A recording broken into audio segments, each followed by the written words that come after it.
Hello বন্ধুরা, আজকে মাছের রান্নার রেসিপি নিয়ে চলে আসলাম বেলি ব্লগস চ্যানেলে। সব ভিডিওটা কেউ স্কিপ করবে না, পুরো ভিডিওটা দেখবে। আশা করি তোমাদের ভালো লাগবে। সব কথা না বাড়িয়ে চলো মাছগুলো কেটে নিয়েছে।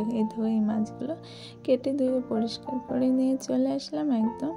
এবারে এই মাছটাকে চাকা চাকা করে নেব, ছোট ছোট করে। এই দেখো চাকা চাকা করে নিয়েছি। এবার এই মাছটাকে ভালোভাবে ধুয়ে নেব আবারও। তারপরে পরিমাণ মতো নুন দিয়ে দিলাম, হলুদ গুঁড়ো দিয়ে দিলাম, দিয়ে ভালোভাবে মাখিয়ে নেব।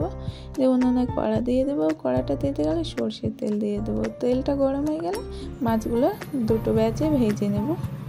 এই দেখো এই মাছগুলো ভাজা হয়ে গেল, এবার তুলে নিচ্ছি। এই একইভাবে সব মাছগুলো ভেজে নেব। এদের সব মাছ ভেজে নিলাম। আবারও কড়াতে তেল দিয়ে পেঁয়াজ কুচি দিয়ে দিলাম, আর একটা লঙ্কা কাটা দিয়ে দিলাম।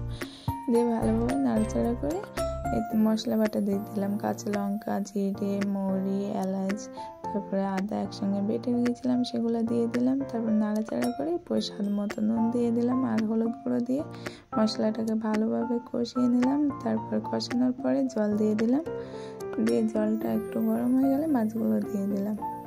তো মাছটাকে ফুটছে দেখো। ভিডিওটা ভালো লাগলে সবাই প্লিজ একটা করে লাইক করে দিও প্লিজ।